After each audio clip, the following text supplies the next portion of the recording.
gioco di magie e incantesimi.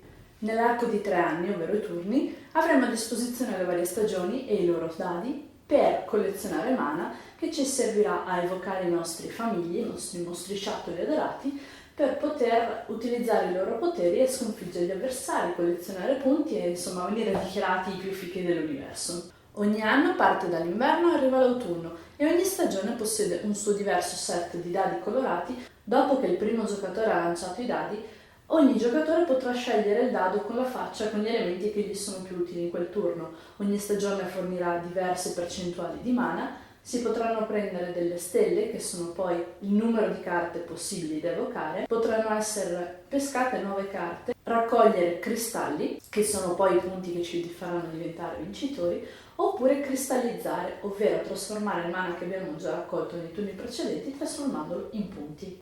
Il dado che rimarrà fuori dalla scelta dei giocatori, grazie ai pallini sottostanti, indicherà di quanti passi si andrà avanti nell'arco dell'anno, indicando quindi la velocità del gioco. Il vero cuore comunque di Season è alla fine il deck building, la costruzione del proprio mazzo di carte.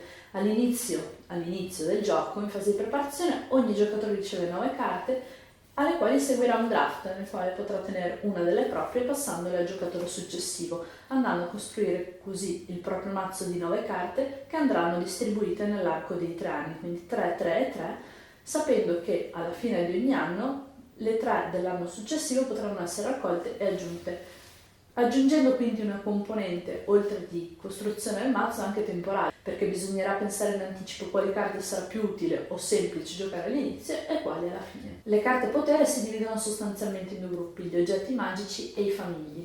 Ogni carta ha un suo costo in cristalli o mana e avrà delle interessanti influenze sul resto del gioco, contando che alcune di loro sono delle carte immediate, quindi hanno effetto appena vengono giocate, altre per l'arco di tutta la partita. Essendo in possesso anche dell'espansione Enchanted Kingdoms, abbiamo giocato alla fine con le carte di entrambi i mazzi. Questo non va minimamente a influire nel gioco perché le carte sono semplicemente un ampliamento del mazzo possibile da usare nella versione originale. Abbiamo usato anche alcuni piccoli token che sono stati aggiunti, che sono esclusivamente di utilità estetica, diciamo. E questa è a grandi linee Season.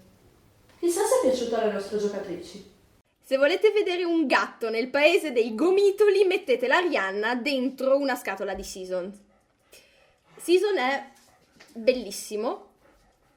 I disegni sono stupenderrimi, le carte sono bellissime. Tutti i disegni sono bellissimi, non saprei neanche dire quale, sono bellissime. Il coniglio è bellissimo, il gatto è bellissimo, il Titus bello sguardo è bellissimo. Il gioco è bello, mi diverto da morire, sono molto imparziale. Tirare i dadi dà soddisfazione perché fanno scutuclunk. Tenere in mano i cosi di cartone dà soddisfazione perché sono belli. Riconnettendo il cervello dopo l'esplosione ormonale iniziale, Season è un bel gioco, è strategico, nel senso che il culo la fa da padrone, secondo me, nel senso che tu puoi avere tutte le strategie nel mondo, devi crederci molto e la fortuna arride a quelli che non avevano la più pallida idea di cosa stavano facendo, ma credevano di avere un piano. Non ho giocato a tanti giochi da tavolo, Season è il mio preferito. L'unico problema di Season è che a un certo punto la gente dice devo andare a casa. Se no io farei anche 4, 5, 6, 7, 8 mila partite una in fila all'altra. Mi dicono che è normale. Dovrebbero metterci l'avviso come sul Super Enalotto e le sigarette da dipendenza.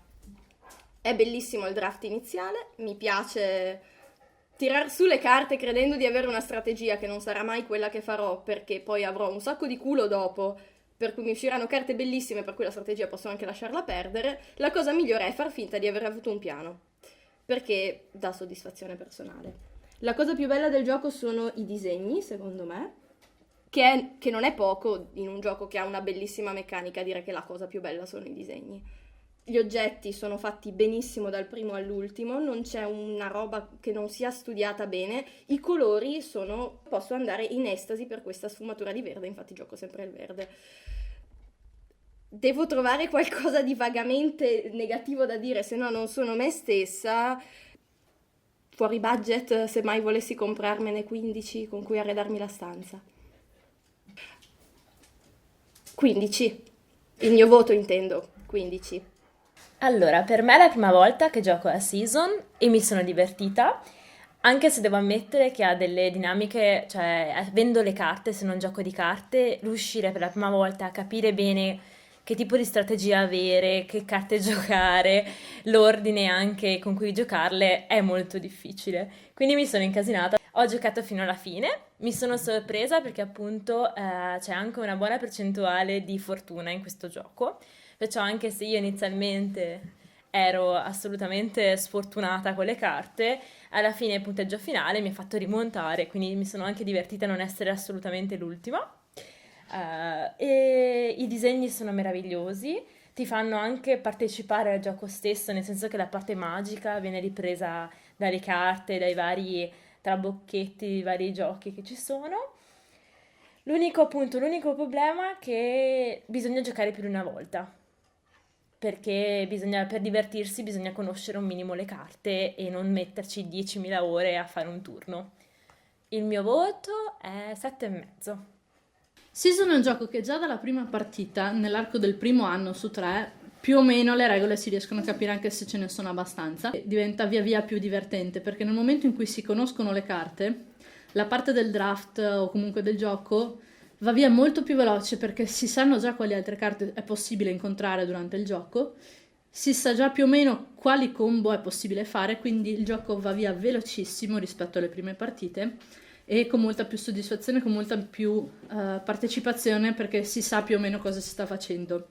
Nonostante questo, è bello perché fino all'ultimo, fino a proprio quando c'è il conteggio dei punti, non si sa chi sta vincendo perché anche la persona che è in testa può tranquillamente arrivare ultima. È un gioco che lascia sempre la sorpresa, non è di quelli in cui ti ritrovi a metà della partita a dire vabbè ho già perso, ciao e tanti saluti a casa. L'espansione è stata veramente una piacevole scoperta perché l'abbiamo presa perché giocavamo spesso nello stesso gruppo di gioco e dopo n mila partite cominciavi a sapere già, dunque quello fa di attacco, l'altro raccoglie energie, quindi cominciava un po' a scemare l'elemento sorpresa. L'espansione Enchanted Kingdom si limita a aggiungere carte, quindi a rimpinguare già l'ampio mazzo. La vera differenza sono le carte incantamento, che sono delle carte dalle quali viene estratta una che vale come regola iniziale per tutto il gioco, che va a ribaltare completamente le regole. Quindi sei costretto a cambiare le tue abitudini se sei un giocatore che lo fa di regola perché dà assuefazione. Da conti fatti comunque gli do un 9, 9,5 anche perché è veramente un gioco completo, perché c'è la fortuna, c'è la strategia, c'è l'elemento sorpresa e c'è anche tanta cagnara che si fa sopra perché ci sono un sacco di carte bastarde, quindi l'interazione con gli altri giocatori è abbastanza alta. L'unico problema eventualmente in 4 giocatori, se c'è 1 o 2 giocatori lenti, diventa un'agonia senza fine, ma quello dipende dai giocatori, non dal gioco in sé. Quindi a me figo. È la prima volta che gioco a Season e in generale a quasi tutti i giochi in scatola. Per essere la prima volta il gioco mi è piaciuto, anche se ho fatto molta fatica a seguire quelli che sono i ritmi del gioco, anche se nella prima fase è stato abbastanza lento. Comunque è un gioco a cui rigiocherei perché i colori utilizzati del materiale sono stupendi, la grafica è bellissima. La cosa che mi ha messo più in difficoltà sono di fatto le carte, perché una volta messe sul tavolo mi è risultato difficile ricordarmi tutte le indicazioni date dalle carte. Penso che se il gioco fosse continuato per un'altra ora e mezza, oltre a piacermi, l'avrei anche vinto. Con il senno di poi ci giocherei una seconda volta, perché comunque è simpatico, abbastanza veloce, bello. Qual è il tuo voto? Il mio voto è 8. Ora per curiosità, dillo a me, lascia perdere, cioè, Cosa? non lo so, prova a dirlo a me, lascia perdere la telecamera. Cioè, come l'avresti detto? Che? Vedi, io penso troppo. Che praticamente adesso, cioè il voto che gli do è perché me lo immagino già una seconda volta. Ecco. Capisci? Se giocassi una seconda volta, adesso che l'ho capito, gli darei 8. Ma anche adesso gli do 8. È che di fatto... Chiarissimo.